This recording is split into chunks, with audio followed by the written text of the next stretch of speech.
सतनाम। हे सत्पुरुष, हे सतनाम। सुख में सब संसार है, खाए और सोए। दुख में दुनिया देख के सत्य जीत है रोए। आज भी जो लोग जीवन दर्शन को, इस संसार को समझने का प्रयास करते हैं, वो जीवन भर संघर्ष करते हैं। बाकी लोग जीवन का आनंद लेते हैं, लेकिन नादान होते हैं वो लोग जो इस संसार को भोगना चाहते हैं। इतिहास गवाह है, इस संसार के किसी भी धर्म के महापुरुष की जीवनी संघर्ष और कर्तव्य परायण रही है। यदि किसी भोगी का नाम इतिहास में है, तो उसे अच्छी दृष्टि से नहीं देखा गया है। उपभोग की भौतिक वस्तुओं का आनंद में मस्त है, क्षण भर के आनंद में कीमती मनुष्य जन को खोते जा रहे हैं। झूठे स्वांग को छोड़ना ही नहीं चाहते, वो इस चिर सत्य को झुठलाना चाहते हैं। मनुष्य ये जानना ही नहीं चाहता कि ये जीवन उसे क्यों मिला है, उसे इस जीवन में क्या करना है। वो इस जीवन को चलाने के लिए पराविद्या का अपने जीवन में आवश्यकता से अधिक महत्व देने लगा है। वो इसी विद्या से अपनी जरूरत के मुताबिक अपनी इच्छाओं की पूर्ति कर रहा है। वो अपराविद्या की तरफ अपना ध्यान आकर्षित करना ही नहीं चाहता, क्योंकि उसे लगता है अपराविद्या होता ही नहीं, या उसे जानने का सही कोई ज्ञान ही नहीं, इसे कोई समझना ही नहीं चाहता। लेकिन मनुष्य के सभी उत्तरों का सच्चिदानंद इस अपराविद्या में ही छुपा हुआ है। उसे जानने के बाद, उसे समझने के बाद, उसे देखने के बाद, उसे हर पल अपने आचरण में उतारने के बाद मनुष्य जन्म का अर्थ हर किसी को समझ में आने लगेगा। महापुरुषों ने भी उस विद्या का अनुसरण किया और समस्त मानव जाति के लिए एक सच्चा और अच्छा उदाहरण बने हुए हैं। आज हमारे बीच में बहुत सारे धर्म, मत, पंथ और विभिन्न प्रकार के सभ्यता संस्कृति संप्रदाय है। सभी में कोई ना कोई संत, महात्मा, पीर औलिया या अपने अपने मार्ग के पथ प्रदर्शक मार्गदाता सभी इस एक सत्य की ओर ध्यान आकर्षित करना चाहते हैं, जिससे आज मनुष्य अनजान है। वो इस सत्य को स्वीकारना ही नहीं चाहता। वो अपने इस आंखों से उस अद्भुत और अलौकिक चमत्कारी ज्ञान को समझना ही नहीं चाहता। वो जानना ही नहीं चाहता।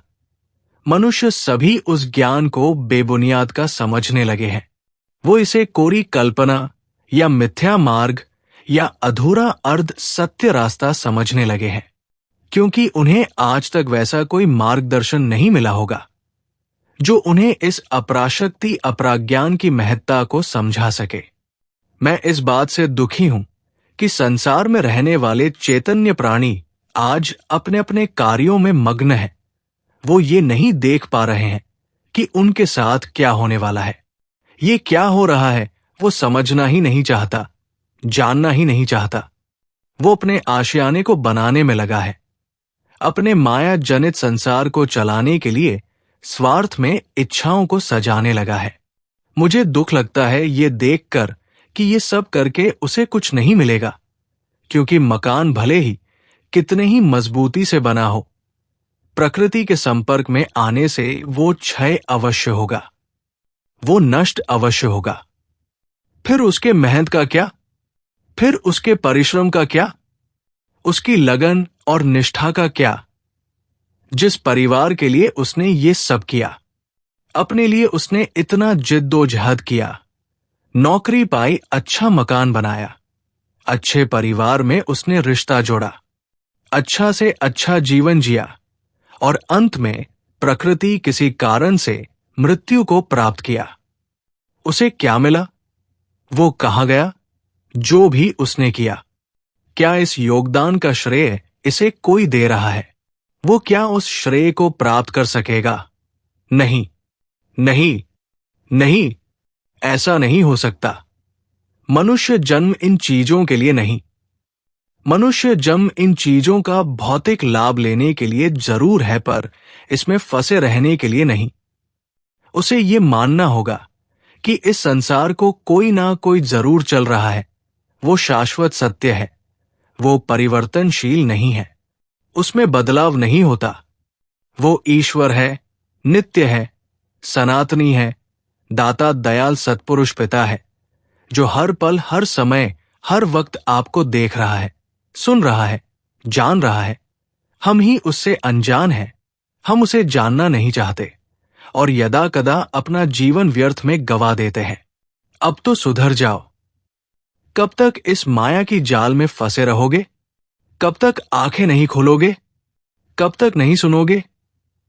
एक बार सुन के तो देखो अपनी चेतना का आवाज। क्या वह आपको नहीं कहता, कोई संकेत नहीं देता? अवश्य देता है, पर आप उस संकेत को मानते ही नहीं ना, उसे जानना चाहते हैं। मुझे पता है कि ये सब आपके साथ अवश्य होता है, पर आपको उस रहस्य का ज्ञान शायद समझ नहीं आता। कोई कारण ही नहीं जानना चाहता। मुझे रोना आता है, तकलीफ होता है ये देखकर कि ये सब क्या कर रहे हैं, कहां जा रहे हैं, क्यों जा रहे हैं, क्या मिलेगा उन्हें।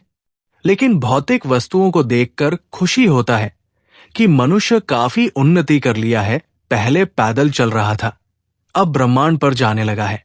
कला के क्षेत्र में, ज्ञान के क्षेत्र में बहुत सारी उपलब्धियां प्राप्त कर ली है।